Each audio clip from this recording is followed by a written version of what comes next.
भाग्यशाली पुरुषों के 5 लक्षण। नंबर 1, जिस पुरुष की पीठ कछुए की पीठ के आकार की तरह दिखती है वह धनवान और भाग्यशाली होता है। नंबर 2, जिस आदमी की हथेली के बीचों बीच तिल होता है ऐसे लोगों के पास पैसों की कभी कमी नहीं होती है। नंबर 3, सामुद्रिक शास्त्र के अनुसार जिन मर्दों की छाती चौड़ी और नाक लंबी हो वो कम उम्र में ही काफी तरक्की पा लेते हैं। नंबर 4, वो पुरुष जिनकी छाती पर काफी बाल होते हैं उन्हें जीवन में खूब सुख और धन प्राप्त होता है। नंबर 5, यदि किसी पुरुष की नाभि गहरी और गोल है तो उनके जीवन में दरिद्रता कभी नहीं आती। सुबह देर तक सोने वालों को होती हैं ये 4 समस्याएं। नंबर 1, देर तक सोने वालों को छोटी छोटी बातों पर गुस्सा आने लगता है। नंबर 2, उनका किसी काम में मन नहीं लगता, दिन भर आलस आता है। नंबर 3, उनको भूख बहुत कम लगती है और ऐसे लोग ज्यादातर दुबले पतले होते हैं। नंबर 4, ऐसे लोग सोचते ज्यादा हैं लेकिन काम कुछ। शनिवार को है शीतला अष्टमी। इस दिन यदि आपने एक छोटा सा चमत्कारी उपाय कर लिया तो आपके घर से धन की समस्या दूर हो जाएगी, रोग और बीमारियां भी दूर हो जाएंगी।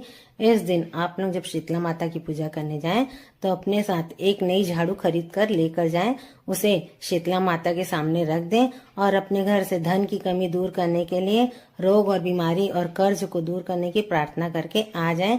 इस उपाय से आपके घर से सभी दुख तकलीफ और समस्याएं दूर होंगी, प्लस आपके घर में धन का आगमन भी होगा। इस दिन आपको एक गलती भूल कर भी नहीं करनी चाहिए। माता शीतला के सामने आपको दीपक नहीं जलाना चाहिए, दीपक या अगरबत्ती नहीं जलाना है। उन्हें ठंडा पानी से स्नान कराएं, उन्हें हल्दी का तिलक लगाएं, उन्हें सुहाग सामग्री चढ़ा सकते हैं, चुनरी चढ़ा सकते हैं, बासी भोजन का भोग लगा सकते हैं, यानी उन्हें ठंडी करने वाली चीजें चढ़ाएं, लेकिन उनके सामने आपको दीपक अगरबत्ती नहीं करनी है।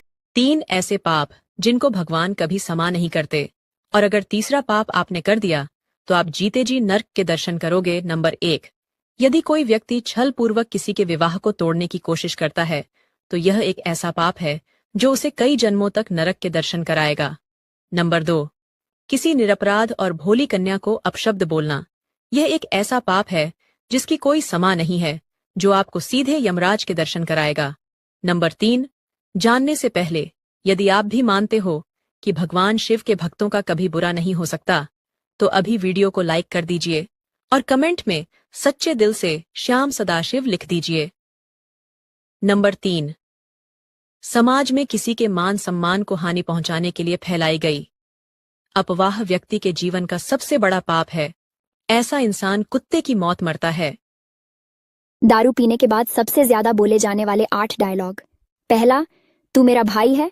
दूसरा, गाड़ी आज मैं चलाऊंगा। तीसरा, मैं तेरी दिल से इज्जत करता हूं यार। चौथा, आज चढ़ नहीं रही यार। पांचवा, ये मत समझ कि मैं पीकर। हर पत्नी अपने पति से मात्र 4 बातों की उम्मीद रखती है। पहली है पति उसका सम्मान करे, दूसरों के सामने कभी अपमानित ना करे।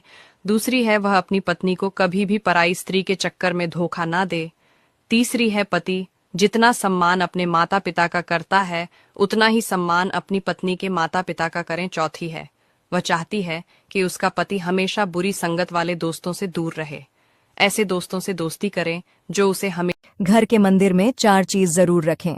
नंबर 1, अपने पूजा स्थल पर मोर पंख जरूर रखें, इससे भगवान श्री कृष्ण की कृपा बनी रहती है। नंबर 2, घर के मंदिर में किसी चांदी या पीतल के बर्तन में गंगा जल रखें, इससे घर में सुख शांति बनी रहेगी।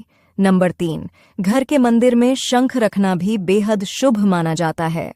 नंबर 4, वास्तुशास्त्र के अनुसार बांसुरी रखने से घर में लक्ष्मी का वास बना रहता है। दोस्तों, सपने अधूरे रह जाए तो रास्ता बदलो, इरादे नहीं, क्योंकि पेड़ भी पत्ते बदलता है, जड़ नहीं। जब लाख कोशिशों के बाद भी मंजिल न मिले तो अपनी मेहनत पर शक मत करो, बल्कि अपनी रणनीति बदलो।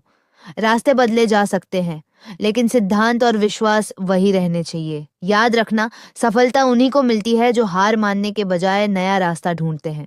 अगर एक दरवाजा बंद हो जाए तो दूसरा खटखटाओ, लेकिन अपने सपनों से समझौता मत करो। 5 पांडवों के साथ कैसे संबंध बनाती थी द्रौपदी, जानने से पहले लाइक सब्सक्राइब जरूर करें। नंबर 1, दरअसल द्रौपदी हर बार पत्नी धर्म निभाने में समर्थ थी, क्योंकि द्रौपदी को महर्षि वेदव्यास से आजीवन कुंवारी यानी कुंवारेपन का आशीर्वाद मिला था। नंबर 2, इसलिए जब भी द्रौपदी पांडवों में से किसी एक भाई के साथ समय बिताने के बाद दूसरे भाई के पास जाती थी तो द्रौपदी वापस से कुंवारी हो जाती थी। अगर आप चाहते हो घर की नींव मजबूत हो तो आपकी वजह से इन तीनों की आंखों में कभी आंसू नहीं आने चाहिए, माँ, बहन और पत्नी, क्योंकि जिस घर की छत टपकती हो उन्हें गिरते देर नहीं लगती। वीडियो अच्छा लगे तो लाइक जरूर करें।